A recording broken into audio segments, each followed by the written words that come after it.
This video will inform you on how to manage low mood within prison settings.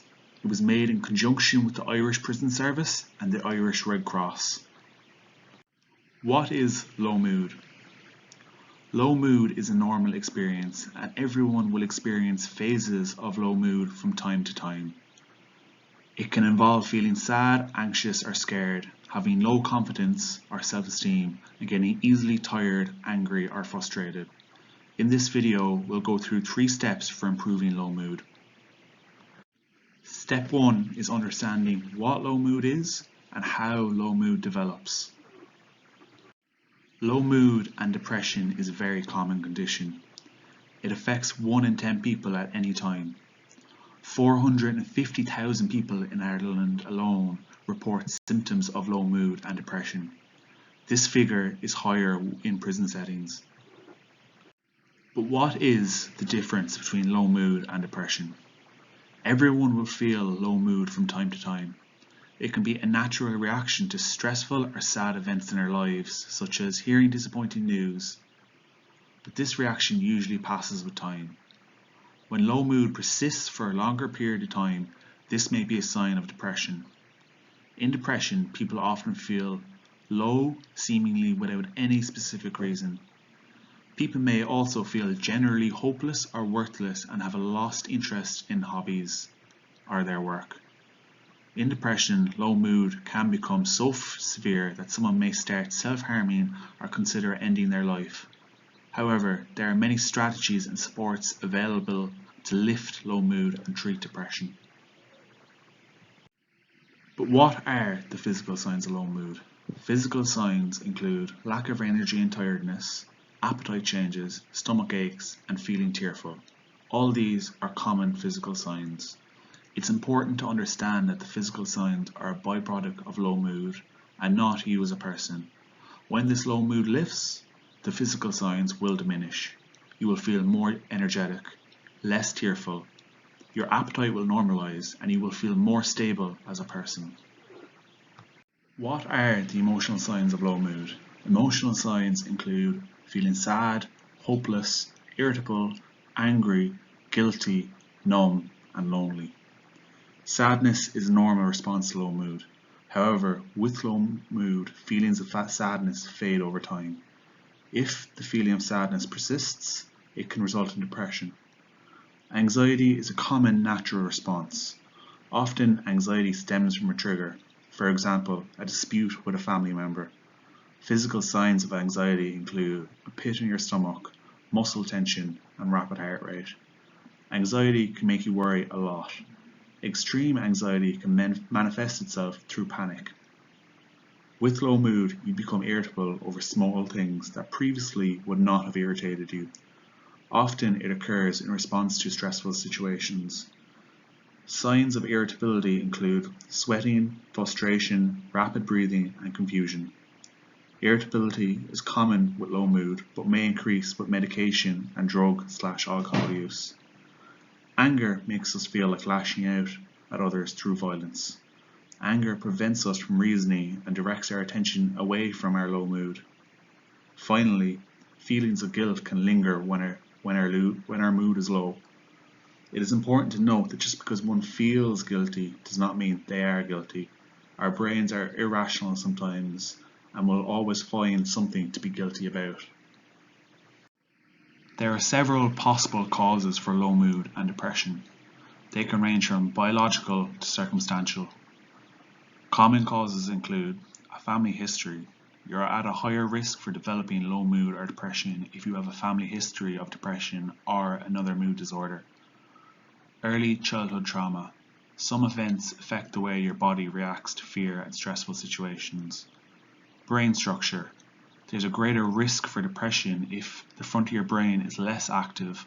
However, scientists are unsure if this happens before or after the onset of low mood. Medical conditions. Certain medical conditions may put you at higher risk, such as chronic illness, insomnia, chronic pain, or ADHD. Finally, drug use. A history of drug or alcohol misuse can increase your risk for developing low mood or depression.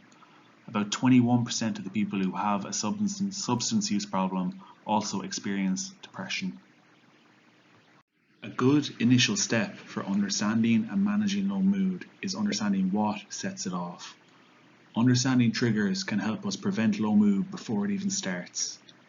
It can help us with being compassionate and understanding for feeling low. For triggers which we can control, for example, certain people who make us feel bad, it can help us avoid situations which causes this low mood. Here are some examples of situations or events which may cause someone to feel low mood while in custody. It may help you to think about what kind of situation puts you in a low mood. Feeling bad when stressful or negative things happen is very valid. We may not always be able to change triggers, but we can learn how to control our reactions to them. Some examples of triggers while in custody include prison itself with its restricted space and activity, missing friends and family, feeling lonely and isolated, living with others who may be violent and worrying about being harmed, remembering and reliving crime and guilt and regret, worrying about the future. I want you to take a second to think about what your personal triggers are and how you could control your reactions to react to them better.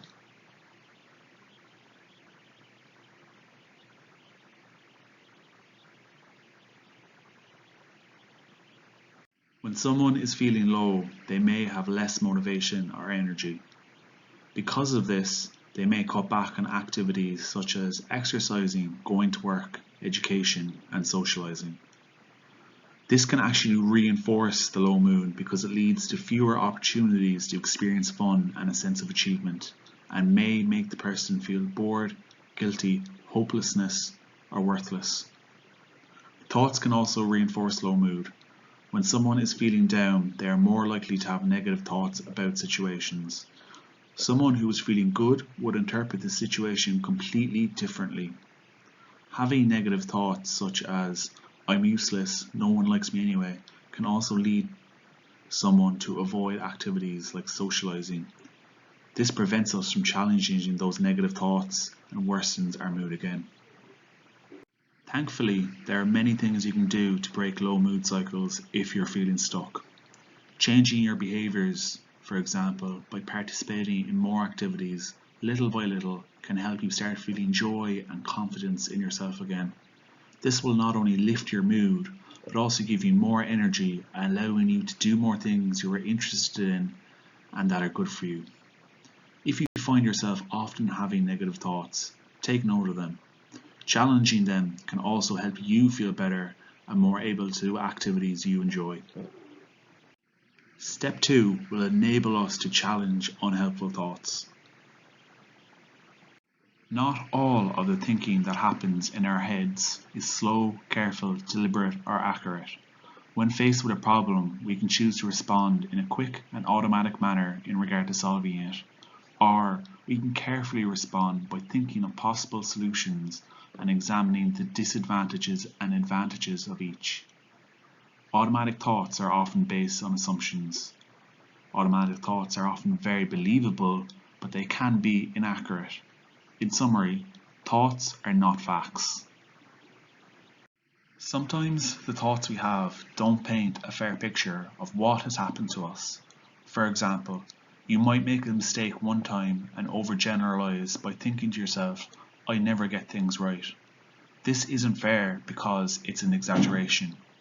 It is likely that there are a lot of times when you do things successfully. Another example is, your partner might not arrive at visitation and jump to the conclusion without any evidence that they've been hurt in a car crash. We call these thinking habits unhelpful thinking styles because they can cause us suffering. All or nothing thinking describes thinking or acting in extremes. It is a tendency to evaluate one's personal qualities in extreme black or white categories. Emotional reasoning describes the process of taking one's emotions as evidence of truth. For example, feeling hopeless and concluding that a problem is therefore impossible to solve. Personalization and blame describes occasions when you conclude that what has happened was your fault even when you were not responsible. Jumping to conclusions is arriving at a negative conclusion that is not justified by facts. There are different types of jumping to conclusions. For example, in fortune telling, we imagine and predict that bad things will happen to us, or with mind reading, we assume that other people are thinking negatively of us. Magnification and minimization describe how we exaggerate imperfections and errors while minimizing our achievements and strengths. It is important to be aware of these thinking styles and to catch yourself if you find yourself thinking this way. When situations make you feel low, it's worth checking in with what this is making you think and feel and whether your thoughts are helpful or unhelpful. You can use the ABC technique to question your thoughts. A stands for activating event. Think about what made you feel low. Was it an event, an interaction with someone, or a thought which just popped into your head? For example, it could be that a friend did not talk to you when you passed him in the yard. B stands for beliefs or thoughts. What thoughts are going through your head? Are they thinking traps? For example, you might be thinking, my friend doesn't like me. No one really likes me. I'm alone. But when you stand back, you might recognize that you've been jumping to conclusions and generalizing from this one situation. C stands for consequences or feelings. How are your thoughts about the situation making you feel? Angry, sad, shameful? D stands for detective work. After becoming aware of your thoughts and feelings, ask yourself, what is the evidence that your thoughts are true? Instead of just thinking of things which prove them, try thinking of things which disprove them. Is there another way you could look at this situation? Maybe your friend didn't see you or was feeling too low himself to talk. By challenging our thoughts in this way, we take the power out of them. We are not our thoughts. Our thoughts are not always true. So in step 1, we learned how to understand our thoughts. In step 2, we learned how to challenge these thoughts. And step 3 is getting active. It's really important to remember and understand that action comes before emotions. Waiting for negative emotions to go away will prolong them. It's important you take a proactive step to help these low mood or negative feelings go away. We often wait to feel better or more motivated before doing something. Remember that anxiety and depression come from the part of our brain that's actually really trying to protect us by getting us to avoid or isolate. This means that as long as we are following the lead of the anxiety or low mood, we will continue to feel less motivated and want to avoid and isolate. So why activate first? Firstly, activating changes our brain states and can make us feel better right away. For example, exercise can produce good chemicals in the brain that will immediately lift your mood. Secondly, the more active we are, the more situations we find ourselves that can give us positive experiences. The technical term for this is reinforcing positive context. Technicalities aside, we need to get out there and give ourselves the best chance of feeling better, even if we don't feel like it all the time. So when we are feeling anxious or low mood, we cannot wait on the brain to give us the motivation to get out there and do things. Research has shown that our decision to activate, in other words, to do the opposite of what the low mood is telling us, and do something in line with our values and goals, is necessary for this low mood to lift. To start thinking about changing your low thoughts and behavior, it can be helpful to think about what your values are and what's important to you. Maybe there are things you can do to bring your life closer in line with your values, which would improve your mood and well-being. Some examples of values are friendship, family, physical health, mental health, religion, education, and hobbies. It might help you to think about what your values are, and then to think about activities or things you can change to practice these values in your life. For example, if you value friendship, you could decide to reach out and write a letter to an old friend. Identifying pleasurable activities within prison can be difficult. However, there are many types of pleasures. Those that are the most sustainable often involve play, such as hobbies or other recreational activities. Social activities can also involve pleasure. Other types of pleasure, such as sensory experiences, think, touch, images, or food, can also be enjoyed if done in moderation. Involving yourself with pleasurable activities can help lift your low mood. Social pleasures could be calling your family, enjoying time with a close friend, or hanging out with a group of friends in the yard.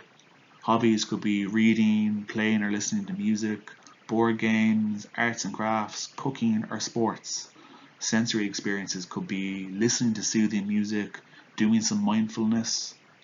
Can you think of any other pleasurable activities you could do? Mastery involves activities such as work or sport that involve the development of skills.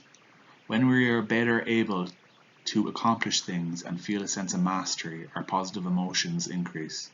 When enjoyed in moderation and diversified well with other activities, it improves how we feel about ourselves. You should look for opportunities to develop some of these qualities in your work, education, or hobbies. This will increase your enjoyment, increase your creativity, give you a feeling of competency, potentially develop your skills, potentially move you up in the organization so you can take on more responsibility if desired, and increase your social contact with teammates and friends. Setting and achieving goals are how we make our values, pleasures, and mastery activities real and practical. In order for goals to be achieved, they should follow the SMART method. S stands for specific. When creating a goal, state exactly what you want to achieve. Think about how and when you are going to achieve your goal. For example, I want to lose 10 pounds in 2 months by counting calories. M stands for measurable. In order to say you met your goal, one must be able to measure it. Stating that I want to eat more fruit and vegetables is not as measurable as stating I want to eat a combination of 5 fruits and vegetables a day. A stands for attainable. Is the goal possible? If the goal is to get into shape by swimming 30 laps a day and you have never swam for exercise before, you will be setting yourself up for avoidance and discouragement. Choose a smaller goal, like taking a few swimming lessons or just swimming a few laps to start. Or stands for realistic. If you have had a knee injury or chronic pain, it is probably not realistic to set a goal to join kickboxing. Perhaps just walking will be more realistic. T stands for trackable. Tracking your progress helps us notice improvement.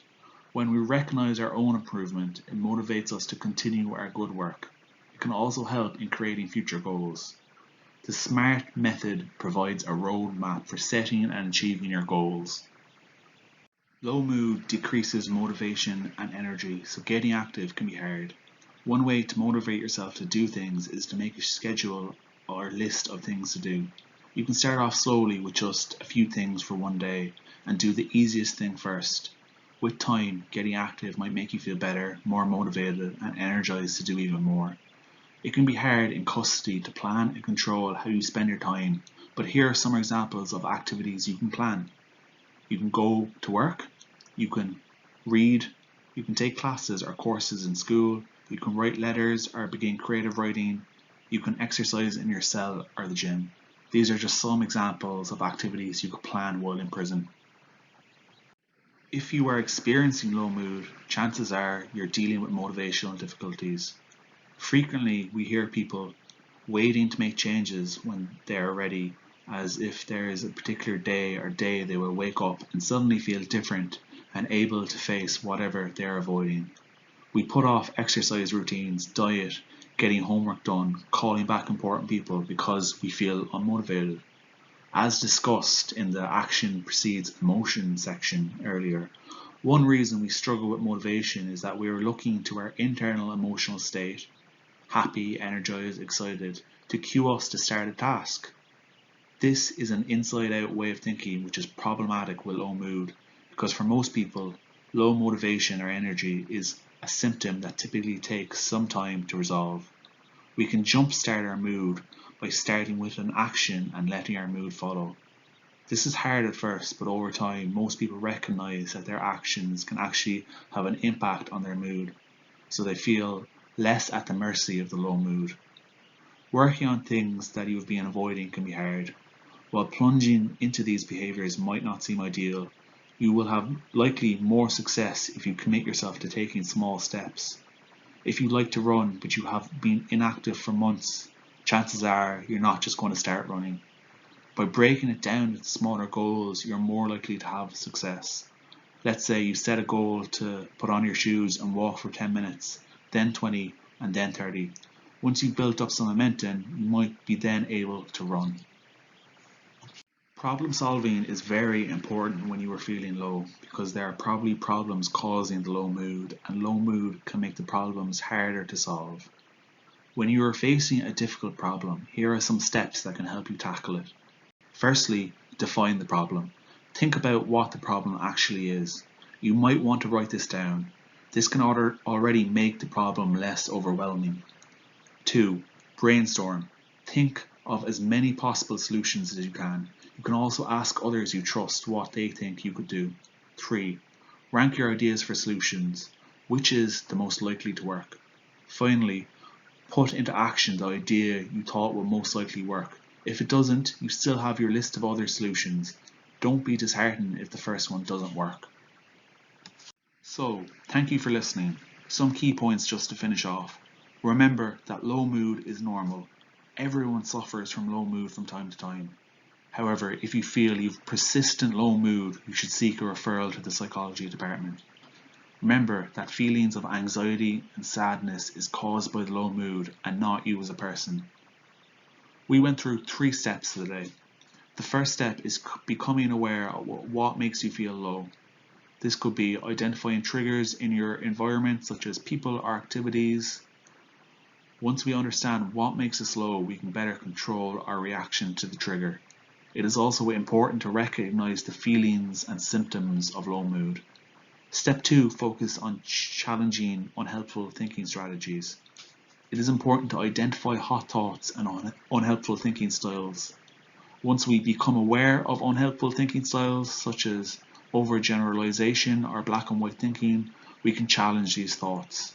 Remember the ABC method. Step 3 looked at getting active. Remember, value, pleasure, and mastery can help lift low mood. Also remember the importance of planning and tackling low motivation. Low mood or depression is not something you have to live with. There are strategies that you can implement to help you live a better life both inside and outside prison. Thank you for listening. If you have any further questions, you should direct them towards the psychology department. Hello. Over the next few minutes, we will look at managing sleep difficulties. We will also learn about the importance of getting enough sleep, the role it plays in our mental and physical health, what happens if we don't get enough sleep, how you can improve the quality of your sleep, and short exercises you can do in the evening to get your mind and body ready for sleep. This presentation is brought to you by the Irish Prison Psychology Service in association with the Red Cross. Sleep is such an important part of our lives, yet many of us don't pay that much attention to it, or we only begin to try and understand the benefits and side effects once we begin to have problems with it. Sleep is the single most effective thing we can do each day to reset our body and brain health. Sleep is essential to humans like air, food, and water. While we cope without sleep for short periods, the longer we are awake, the stronger the urge to sleep becomes. We all need regular, long stretches of undisturbed, good quality sleep to help our bodies stave off disease and remain healthy. Sleep disruption refers to broken sleep, where you might wake up many times throughout the night. Although it's natural for most people to wake up once or twice briefly during the night, being woken up many times during the night will affect the quality of your sleep. Sleep disruption and sleep deprivation can affect your health and well-being by changing your mood. You can often become angry, frustrated, upset more easily, as well as be more vulnerable to low moods. Fatigue. Problems with sleep can leave you fighting feelings of tiredness during the day, as well as experiencing headaches. Trouble concentrating. Your memory, concentration, attention, and reaction times are all affected by poor sleep. There is a very close relationship between sleep and mental health. Not having a good quality sleep can and most likely will have negative impacts on your mental health. Similarly, living with a mental health problem will often result in poor sleep. Sometimes it can feel as if you're trapped in a never-ending cycle. Feeling worried and stressed can often result in not getting enough sleep. This can leave you feeling tired during the day and finding it hard to cope with your daily life as well as affecting your mood. This in turn can leave you with a very low self-esteem, and this can also increase feelings of worry and stress, and the same pattern begins to repeat all over again. While we experience feeling down or worried from time to time in our lives, lasting changes to your sleep pattern could indicate that there is a more serious mental health issue ongoing, and you might need to see someone to support you with it. Now, we know that getting enough sleep is important to help manage our well-being and look after our mind, but how much is enough sleep? This can vary as little as some people function with a little less and some people need a little more, but most adults need between 7 and 9 hours sleep each night. The reason why it's so important to get enough uninterrupted sleep is that our body goes through sleep cycles several times during the night. From time to time, we will all experience trouble getting to sleep. Approximately 30% of the general population struggle with sleep difficulties in the long term, and this is even higher in a prison setting at 50%. While there may be underlying health conditions that are causing these difficulties, often it's down to bad habits. We cannot go from being wide awake to being asleep instantly. This is why it's important to gradually wind down in the evenings and replace the bad habits with good sleep habits. The reason why it's important to get enough interrupted sleep is that our body goes through sleep cycles several times during the night. This is made up of 4 stages. The first stage is the transition period from being awake and falling asleep. This usually lasts around 5 to 10 minutes. The second stage is light sleep. This is when your body temperature drops and your heart rate begins to slow down. Stage 3 is called deep sleep. During this stage, your muscles relax and your blood pressure and breathing rate drop, and the deepest and most restorative sleep occurs. Stage 4 is called REM sleep, which stands for rapid eye movement. This is when your brain becomes more active and dreams generally occur along with rapid movement of the eyes. This stage provides energy to the body and brain and supports daytime performance. To wake up feeling refreshed, most adults need around 4 to 5 sleep cycles. This usually takes between 7 to 9 hours. Sleep hygiene is the term used to describe having good habits in relation to sleep. Here are some tips for things you can include in your everyday life that will help you if you are experiencing any sleep difficulties. It's really important to establish a regular sleeping pattern and get up at the same time every day, even if you did not fall asleep until late the previous night. To reset your body clock, get up at the same time every morning for 7 days a week, at least until your sleeping pattern settles down. Exercising can help you fall asleep in the evenings. Try to keep yourself fit and active by exercising no later than the early evening, as later can disturb your sleep and not give your body enough chance to wind down and relax in the evenings. Try to make sure that before you go to bed you've put the day to rest and avoid worrying about everything you have to do. Tie up any loose ends in your mind and plan ahead. Think it through and use a notebook if necessary. Have a regular routine you do each night before sleep, where you wind down during the course of the evening and avoid anything mentally demanding within 90 minutes of bedtime. Try to make your sleep space as comfortable and as quiet as possible if you can. Go to bed when you are feeling sleepy tired and not before.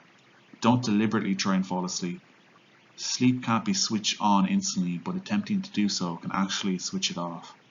Relax and tell yourself that sleep will come when it's ready. Try and avoid napping and falling asleep during the day. Keep your sleep for the evening time when you're in bed. Avoid drinking too many caffeinated drinks like tea, coffee and some fizzy drinks, because this will keep you feeling energized and stop you from falling asleep. Only have a light supper, as going to bed feeling very full will also negatively impact your quality of sleep. Avoid reading and watching TV when you're in bed or doing anything that might keep you feeling awake. Let your body and mind learn to associate being in bed only with sleeping. If you have trouble getting to sleep, try not to get upset or frustrated, as sleep problems are quite common and they are not as damaging as you might think. If you're awake in bed for more than 20 minutes, get up and do something relaxing for a while. For example, read or listen to quiet music, and don't worry about tomorrow. After a while, you should feel tired enough to go to bed again. Remember that people usually cope quite well even after a sleepless night. Only return to bed when you feel sleepy tired. Don't worry if it takes a while to build up these good habits. Establishing a good sleep pattern may take a number of weeks. However, you should remain confident that you will achieve it by following these tips. So what else can you do to help you fall asleep? Try following this relaxation exercise. It can also be useful if you're suffering from anxiety or nightmares too. Firstly, look around your room and tell yourself, I am safe. Then follow these steps. 1. Breathe out completely through your mouth, making a whoosh sound. 2. Close your mouth and breathe in through your nose and count to 4.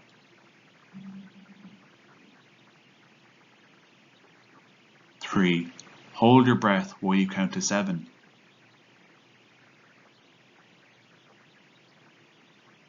4. Breathe out completely through your mouth, making a whoosh sound as you count to 8. 5. This is one breath. Now do this again as many times as you need until you fall asleep. It's important to remember that mental health matters and the impact sleep has on mental health. If you're struggling with sleep, you should follow these steps listed in the previous slides to help you achieve better quality sleep in the future.